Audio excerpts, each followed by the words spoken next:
Good evening, everybody, and this is Jeandra LeBeauf of Bad Culture TV. This is the first episode of Showtime's new series, The Shy, created by Lena White. Each and every week, I will jump online after the show to talk about the show, give my thoughts and opinions, and just talk about the show. It's a powerful show right out the gate, and I'm looking forward to talking about it with you. If you'd like to call in and talk about the show with me, please dial 718-508-9852, and we can talk about all things The Shy. So tonight was the first episode. Some of us got a chance to, well, all of us, if you have Showtime, you had a chance to pre-watch the episode before tonight's premiere. And the title of the first episode was just a pilot episode. And probably the amazing thing about the show was it just didn't waste any time getting started. Since it's an urban-based show, it's going to have the inevitable comparisons to The Wire and just all those types of urban-based shows that we've seen over the years. But the difference with this one is, in my opinion, is it wastes no time getting started. So let's just jump right into the characters. It just seems like a whole the whole episode to me revolved around the question, what would you do in a certain scenario? You know, those of us who are not from Chicago and we live outside of Chicago, you know, the stereotype that we hear about all things Chicago, other than the taste of Chicago, is the amount of violence and gun violence that goes on in the inner city. So hopefully with this show, those of us who are ignorant to the day-to-day culture of the city and the life and the people that rise up out of adversity and make their way out of the inner cities to go on and do great things, we'll learn a little bit more about the city, about the people, and not just the stereotypes that the world will have you believe. So let's talk about the characters. We have several characters in the show that we meet in the first episode that kind of take the shape of the story. We meet Kuji, who is the younger brother to Brandon, who looks to be a central character of the show. He is a young man that made his way out of the hood and is a budding chef. We have Ronnie, who is an older gentleman who was like a parent figure to a young man named Jason, who is the first victim of gun violence that's introduced during the show.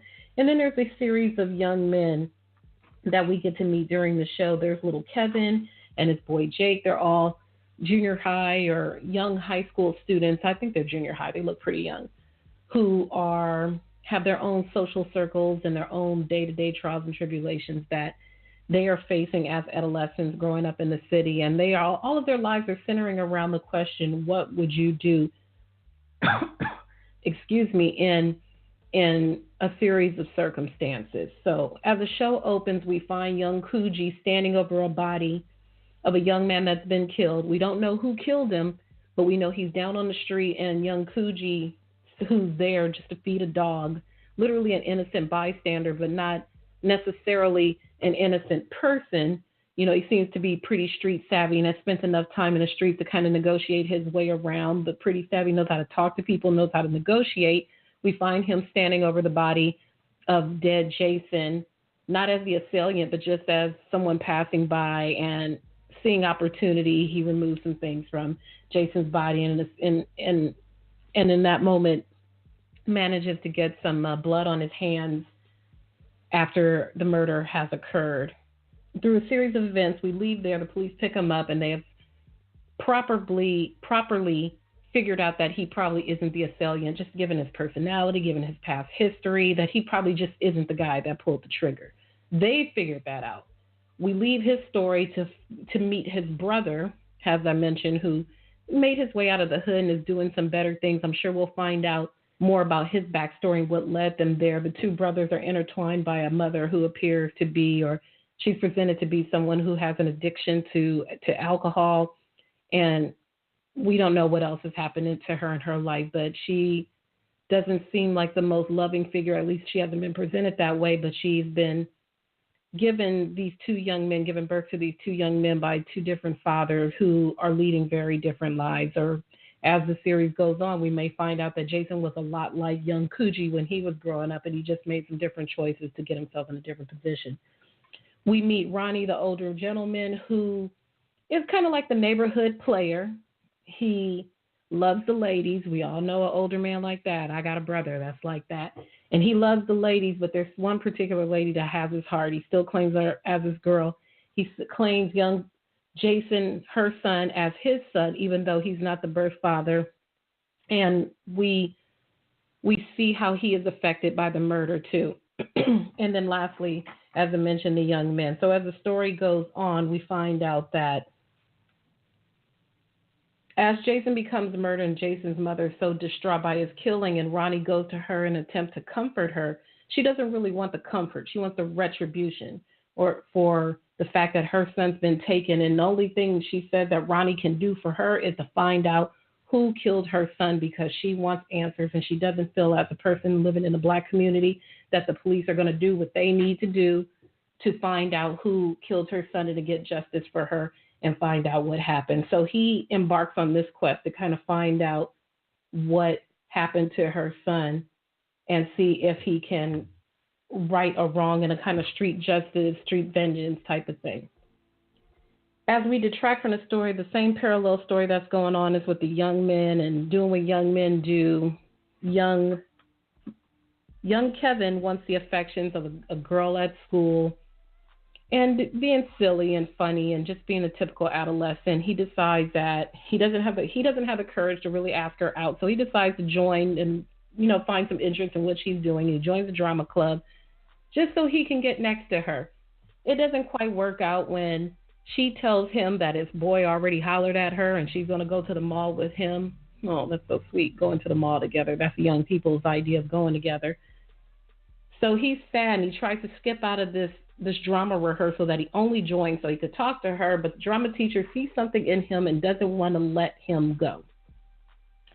Early on, now as I say this back, it makes me wonder if we're going to see a parallel between this young man and between Brandon the chef as we go along, if there are parallel lives. If Brandon was once like young Kevin and someone saw something in him that he was good at that he didn't see himself, and it's going to take him on a different parallel of life, and maybe some of his young boys are going to be more like Coogee and go a different avenue of life. Who knows? Food for thought. We'll have to see as the season goes on.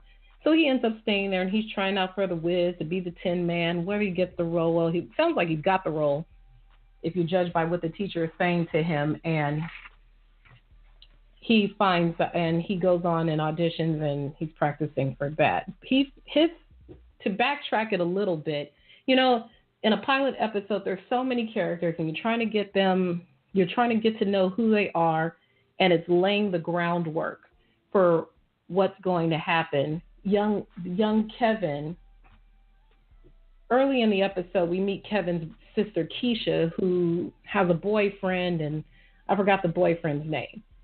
But what we know about Keisha is she has a lot of love, and she's really, really protective of her brother Kevin. And her boyfriend, who is clearly a big sneakerhead, she goes to him and she wants him to get different sneakers and stuff for her son. Doesn't seem like she really wants anything for herself, but she is all about taking care of her brother. We find out as Jason goes out and about, or Brandon, the older brother of Coogee, is out and about trying to find out what happens. Oh, let me stop there and backtrack. So after the young man is killed, and Ronnie, the older man, sets out to find out who killed his quote unquote son, he comes across someone who leads him to believe that Coogee is the person that killed his son. He talks to some drug dealers in his area, and they say they see a young man with big hair like a girl was standing over the body, and it's presumed that he was the killer. So he goes out and he finds young Coogee, and he takes justice into his own hands, and he shoots him. And he shoots him especially after he sees him wearing a chain that he gave Jason at some point in their relationship. So he shoots him. And then we swing back to Brandon, Coogee's older brother, who's devastated that his brother's been killed. And it's right when he's at the crossroads of taking the next step in his culinary career. He's being promoted to a different position, and these things are threatening to distract him from still leading and going forward and leading a productive life. Through the course of events, because the community is small, he finds out that who the person is that killed his brother. I'm trying to see, how do I explain this in the most simply without it sounding like he said, she said, he said. But that's in a sense what it is. He goes about and he asks a few questions. He goes to how he finds out is he goes to the corner store to pick up his brother's bike. As he's talking to the storekeeper, a boy comes in and sees him, who happens to be Keisha's boyfriend, and sees him taking the bike. And he goes, I heard about your brother. I'm sorry, he was real cool. I bought some sneakers off him. And through that chain of events, he finds out that Keisha's brother, who is young Kevin, saw who killed his brother Coogee. So they connect. Brandon and Kevin connect, and he leads them to where Ronnie is hanging out, where he sees Ronnie hanging out on the stoop. And young Kevin points him out as the person who killed Coogee. What's sad in all this is this is a good question of when is it appropriate to snitch and when is it not an appropriate time to snitch? Because we've got some snitching going in here, but it's led to a murder where the person who was killed wasn't even the shooter.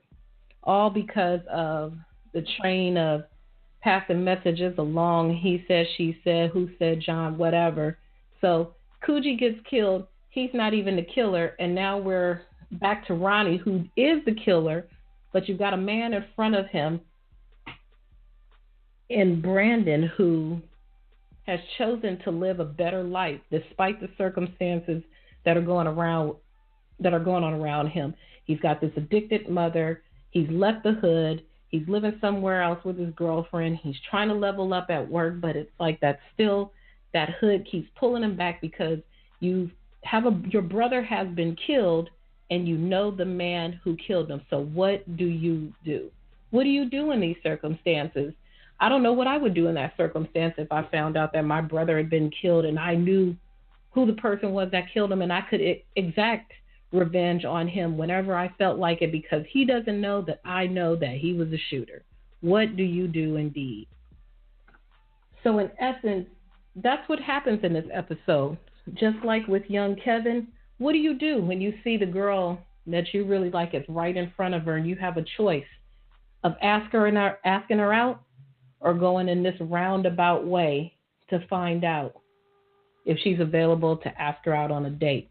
What do you do if you've chosen a different path in life to live and you find out who the person is that took away somebody who's dear to you? What do you do when you have these options presented to you? We don't know. We don't know. We know what Ronnie did because Ronnie is still immersed in that life and he's still living that life down in the Chi, where revenge is very much a fact of life. But what do you do if you're Brandon? It's a tough call to make. And those are some of the questions that'll be answered during this season of The Chi. Again, this is the pilot episode. We're learning who the characters are. We probably haven't even had all of the characters revealed to us yet, but we're laying the groundwork to see kind of what shapes people and what leads people in a certain direction when you live in an urban sprawl where there's a lot of chatter, a lot of talking, a lot of snitching, a lot of half information and half truths and things that are going on. And it makes you wonder just exactly how many people were killed by just having half of the information. It almost, it makes me think of the show of The Wire when Slim Charles says, he's asked by Michael, what if so-and-so didn't do that? It doesn't matter if it's a lie. The fact is that it was said, and if it's a lie, we fight on that lie. Or if it's not Slim Charles who said that, y'all check me. But you get what I'm saying. How many people have marched into battle just based on a half-truth? And that's not even the case. We see it all the time. Countries go to war with other countries, and who are the victims when these wars take place? The innocent people who weren't even involved in it. But who's really the criminals at hand are the lawmakers and people who send us into battle without fully knowing the whole story or just acting on ego or their own selfish needs or whatever. And that's going to be a lot of what we see in The Chi. I imagine we'll see a lot more characters get interwoven into these traumatic events that are going to shape them forever. People will die, people will live, some will thrive, some will stay right where they are. But in the midst of all this sadness and tragedy, I can presume that in future episodes going forward, there will be the love and the soulfulness and the caring and all the other things that come forth from an urban community. It can't just be all death and destruction, because I don't believe that's the creator Lena Waithe's intention, to just show us one kind of a unidimensional point of view of what the Chicago life is like. And that's what I'm looking forward to. You know, I live in as I'm broadcasting to you, I'm broadcasting from Inglewood, California, and we watched the change of Inglewood, California. At one time, it was like Inglewood was like a war zone. And now through the course of years and growth and change and gentrification, we see the landscape of Inglewood has changed. In the south side of Chicago, every day we see news stories. Instead of reporting on the positive things that come out of Chicago, all we see every single day is death, destruction, murder, violence, but never the good things that come from the city. And so hopefully with this show, with The Chi on Showtime, we'll see some of the beautiful things that could come out of Chicago, like roses growing out of the concrete. When we follow the stories of Brandon and Kevin, what's going to happen to Ronnie? What's going to happen to Jason's mother? The police officers who, you know, we have kind of a caring police officer. I'm sure that he'll be a central character in investigating the murder of Coogee. He's already kind of looked at the scenarios and determined that, you know, this was a good kid. You know, he might have been a little bit rough around the edges, but who isn't when you grow up in the hood and your mom's addicted? You still have to survive. And through the course of his life and having to thrive, although his brother has moved away and wanted to take him with him, but the mother is holding on to him tight, and through the course of ego, won't let her younger son go with her older son, because then if she lets the younger son go, it's almost as if she has nothing to live for, and she has to completely succumb to all of the addicted behaviors that she currently has. Ego is a terrible thing. Ego has gotten a lot of people killed and in trouble and all sorts of things. Your ego can get you jacked up.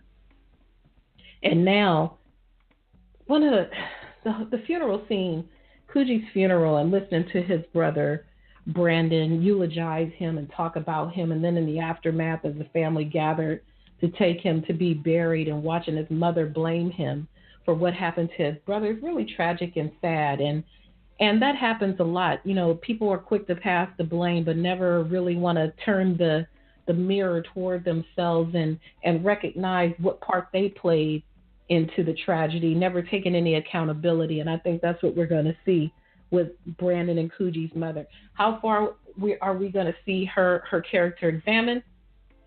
We don't know. We know very little about her at this point. But as the season goes on, hopefully we'll learn more about her. Shout out to Joaquin Guillory, who played Coogee in this episode, the young man with the big curly hair. I've seen him in the film Cakes before. He's a talented young man. He got killed in the first episode, but with his death, it starts a catalyst for what promises to be an incredible season with incredible stories and lots of characters whose lives are interwoven by the fact that they live in Chicago's inner cities. So his death won't be in vain, because he plays a pivotal role into jump-starting what's probably going to be a fantastic season with lots of emotional, deep, interesting, and layered character behaviors and stories and things. And I'm looking forward to it. So since that is our first episode, and you guys got to get to know who I am and what my style is, that's all I got for tonight. Usually we'll keep it about 30 minutes. In the after show, we'll talk about the show unless some serious heaviness and debate goes on that you all want to debate. Feel free to call in. I'm going to air every Sunday night at 8 p.m. Pacific Standard Time, 11 p.m. Eastern Standard Time, to give everybody a chance to watch and so we could discuss. So I'm looking forward to speaking with some of you online, live on a show, whenever, to talk about The Chi. I love a good series, especially one set in an urban setting, and it looks like this is going to be for me for however many weeks that the show goes on. So if you're not following me currently on Twitter, if you found the show, you probably follow me already. But if you're not following me on Twitter, please follow me on Twitter at JeandraLeBeauf. I write for Black Sports Online. I'll probably be posting this podcast on Black Sports Online, so you catch it there each and every week. I thank everybody for listening tonight. I'll be back next Sunday with another episode of the Chi After Show. I'm Jeandra LeBeauf again. Thanks for listening, and good night.